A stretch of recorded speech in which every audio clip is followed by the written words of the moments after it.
तुम्हारी सारी लालसाओं का परित्याग करने के लिए। वर्तमान जगत खाने पीने का जगत है। आहार पर पूरी दुनिया टूट पड़ी है। कभी कभी निष्पक्ष भावों से देखें तो ऐसा लगता है कि हम साइबेरिया के जंगल से अथवा कहीं भूखमरी से आए हैं।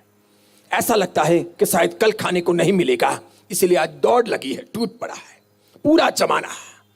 जहां देखो वहां सबसे अधिक खाने पीने के स्टॉल हैं, होटलें हैं, रेस्टोरेंट हैं, यानी भोजनालय हैं, भोजनशालाएं हैं, और लगभग उतनी ही या उससे थोड़ी अधिक या उसके बराबर अस्पताल हैं, हॉस्पिटल हैं। सीधे ही होटल से ट्रांसफर होता है हॉस्पिटल की तरफ।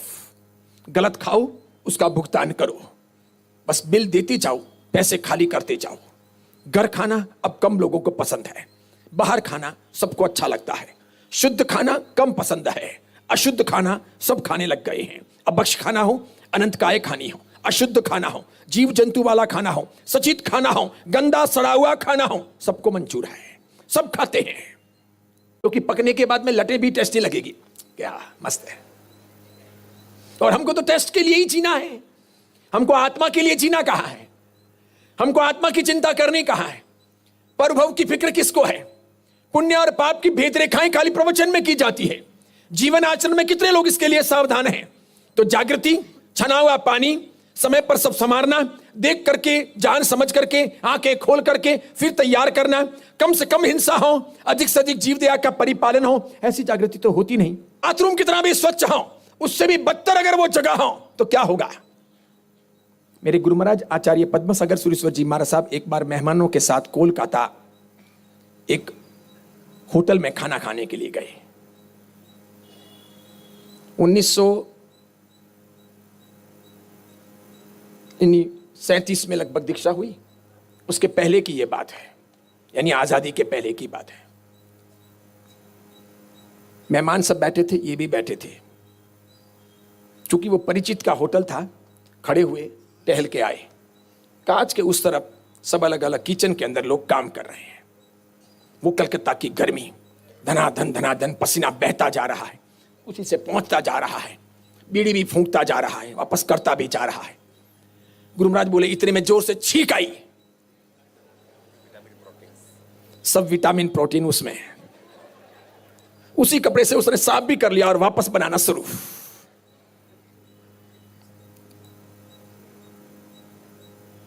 अहमदाबाद में 2 स्टेडियम है। पुराना है सरदार वल्लभ भाई पटेल स्टेडियम, जो नारायणपुरा के पास है। मैं कई बार उस स्टेडियम में गया हूं, कई कार्यक्रम वहां होते हैं। उस स्टेडियम के पास में एक बहुत बड़ी झोंपड़पट्टी है। मैं, मेरे गुरु महाराज, हमारे कुछ साधु उस झोंपड़पट्टी के पास में से स्टेडियम क्रॉस कर रहे थे, उस्मानपुरा आ रहे थे। हम दूसरे कार्यक्रम के लिए कहीं गए थे, तो वहां से यूं आ रहे थे। लगभग दोपहर के 3:30 बजे थे, और 2 औरतें और 2 पुरुष एक ठेला गाड़ी को उस झोंपड़पट्टी से धक्का मार करके रोड पर ला रहे हैं। सब चारों के चारों गंदे गंदे हैं। ऐसा लगता है जैसे 15 दिन भी इन लोगों को स्नान करने को नहीं मिली है, इस प्रकार गंदे हैं। कपड़े भी इतने गंदे हैं। उस आदमी के तो बदन पर बनीन भी नहीं है, सिर्फ लुंगी पहनी हुई है। ये सब किया। जैसे ही रोड के ऊपर वो लारी चढ़ गई, ठीक है, हाथ लारी चढ़ गई, उसमें से एक औरत ने अपना हाथ हटाया, फटाफट भागती हुई गई, शर्ट पैंट लेकर के आई। रोड के ऊपर ही उसने लुंगी निकाली, फटाफट जींस पैंट पहना, फटाफट टी शर्ट पहना। जैसे ही उसने टी शर्ट पहना और जींस पैंट पहना, मैं और मेरे साधु उसको पहचान गए। ओहो, ये तो ये है। कौन? कि उस्मानपुरा मंदिर के सामने ये पानी पूरी लेकर के जो खड़ा रहता है, वो यही है। रहता कहां है? झोंपड़पट्टी में। कपड़े कैसे, क्या बनाता होगा, कैसा करता होगा, लेकिन इसकी चिंता नहीं है। मस्त फूली हुई, मसालेदार, एक कुप्पा अंदर आए, मस्त है, दीजिए आपको, दूसरी दो, तीसरी दो, खाते जाओ। और उसके बाद में उन महान आत्माओं को जब कभी यहां इच्छा करने संदिस भगवान इरियावह्यम परिक्रमामि इच्छामि परिक्रम करते हुए देखता हूं, या कभी मंदिर में, कोई उपाश्रय में, स्थानक में देखता हूं, तो मुझे लगता है हम क्या साधना कर रहे हैं। हम तपस्या में भी इस मामले में बहुत पीछे रह गए हैं। हम तपस्या करेंगे तो ब्यासने की चिंता होगी, पढ़ने की चिंता होगी, तिलक की चिंता होगी, बहुमान की चिंता होगी, आहार की चिंता होगी। पारने के 2 दिन के बाद में ही हमको इडलीन, मेंदू बड़ेन, दौसेन, पानी पूरीन, भेल पूरीन, पाव भाजीन सब याद आने लगेंगे। संवत्सरी पूरी हुई नहीं और तुरंत हमारे दिमाग में आएगा कि बाहर खाना खाने जाना है सब परिवार। वे लोग ईमानदारी पूर्वक, मां बाप की कसम है, हाथ खड़े करो, जो संवत्सरी के बाद में भी चौमासा एंड हो, पूरा हो, वहां तक बाहर का नहीं खाते, वो हाथ खड़े करो।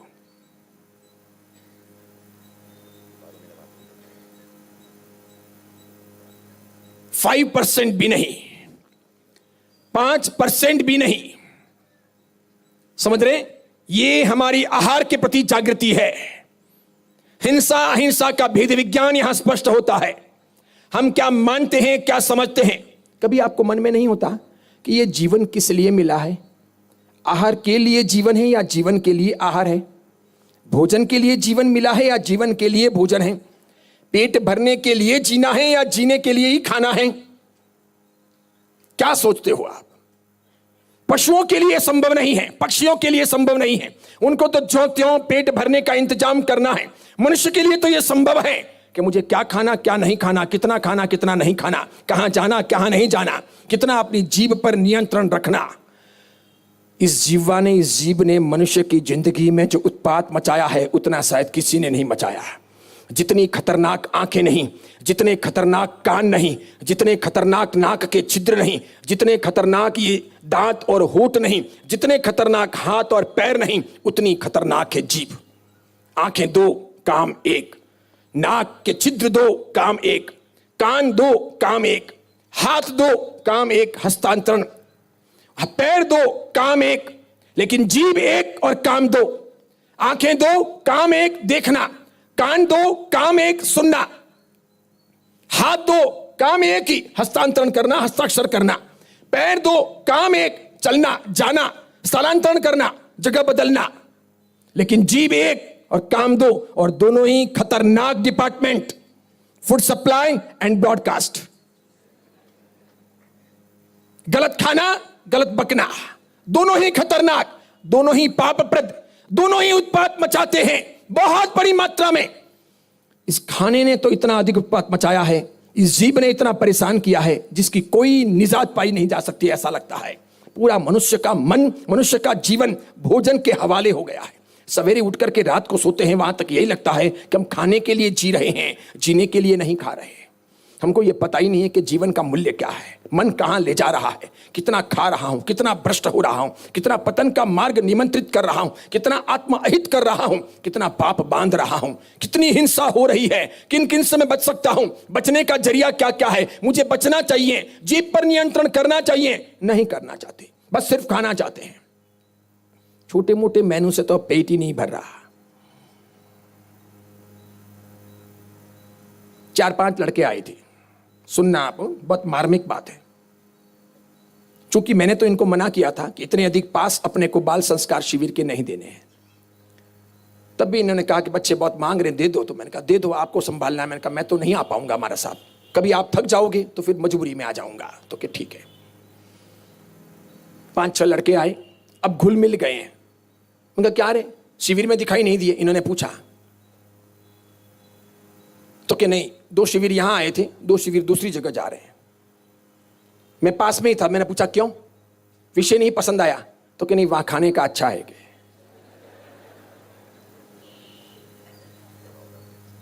और प्रभावना भी अच्छी है।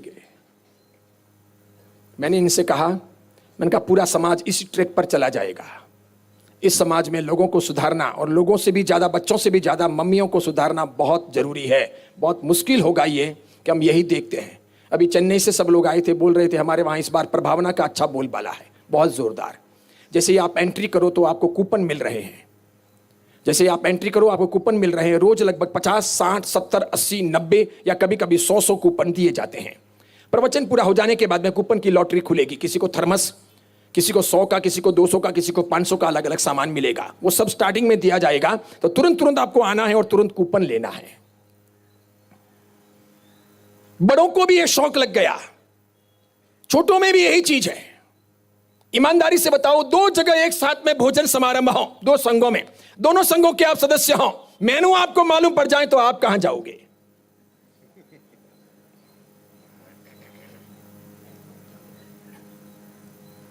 और जो जो बुजुर्ग हैं मेरे मारवाड़ के या गुजरात के, बताओ अपने मारवाड़ में और गुजरात में जब कभी भी श्री संघ का शनिवात्सल्य होता था तो मेनू क्या होता था?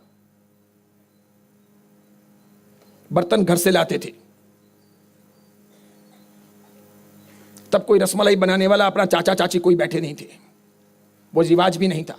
देसी मारवाड़ी रसोई बनती थी, नुक्ती होती थी, घेवर होते थे अथवा ठोर होते थे अथवा चूरमे के लड्डू होते थे, मोहन थाल होता था, बस कोई भी एक मिठाई होती थी, सूखी कोई सब्जी होती थी, दाल चावल होते थे, पूड़ी होती थी, बस इतने में सब पूरा हो जाता था। चौमासे में पापड़ खपते नहीं थे तो वो सब भी होते नहीं थे। ऐसे कितने ही समय वात्सल्य किए। आज भी गुजरात में तो बहुत जगह पर रिवाज है। क्या बनेगी? वाल की सब्जी बनेगी, बड़े वाल, उसकी सब्जी बनेगी, मोहन थाल बनेगा, फरसान में फूल बड़ी बनेगी यानी नमकीन गांठिया जैसा, पूड़ी बनेगी, दाल चावल होंगे, बस यही मेनू होगा। इसमें भी पूरा संघ प्रेम पूर्वक खड़े रह करके जीमता है। साबरमती का नाम तो सुना होगा, जहां 22,500 लोग एक साथ में जीमते हैं। संघ समय वात्सल्य में 22,500 लोग एक साथ में जीमते हैं, तब भी इसी प्रकार ट्रेडिशनल। और अब तो हम कोई भी छोटा मोटा महोत्सव करते हैं तो कम से कम 3 मिठाई, 4 मिठाई, 5 मिठाई, 5 प्रकार के फरसान, ये चाहिए वो चाहिए, लंबा चौड़ा मेनू बने, 3-4 प्रकार की रोटियां अलग अलग और 4-5 प्रकार के चावल, कितने प्रकार के सलाद, पोरियल।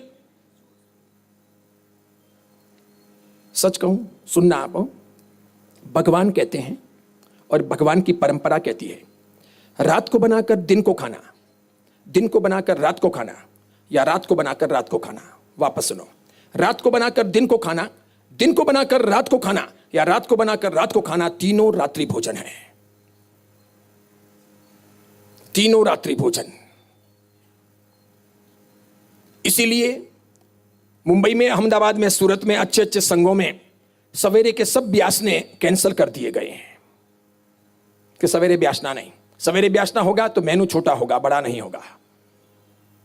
सूर्योदय के बाद में स्टार्ट होगा बनाना, 8 बजे के बाद में ब्यासना करवाया जाएगा, मेनू छोटा होगा। अगर हम रात को बनाना शुरू करते हैं तो ही बड़ा मेनू बन सकता है। तो प्रत्यक्ष नहीं तो परोक्ष वो रात्रि भोजन ही है। वर्षी तप का ब्यासना हो, किसी भी तपस्या का ब्यासना हो, वो रात्रि भोजन है। क्योंकि रात को बनाकर दिन को खाया, या दिन को बनाकर रात को खाया, या रात को बनाकर रात को खाया। जागृति कहां है? नहीं है। ये काल टाइम की जो बात है वो बहुत गणित वाली है, मनोवैज्ञानिक है, लॉजिकल है, बहुत समझने जैसी है। आहार के इस पूरे विज्ञान को हम छोड़ चुके हैं। मेरे ख्याल से पूरी दुनिया में एक भी धर्म, एक भी परंपरा, ऐसा कोई साइंस, ऐसा कोई वैज्ञानिक, ऐसा कोई फूड को जानने वाला आदमी नहीं जो जैनिज्म की बातों की बराबरी कर सके। आहार पर जैन धर्म में इतना काम हुआ है, इतना काम हुआ है, बहुत बढ़िया। भगवान ने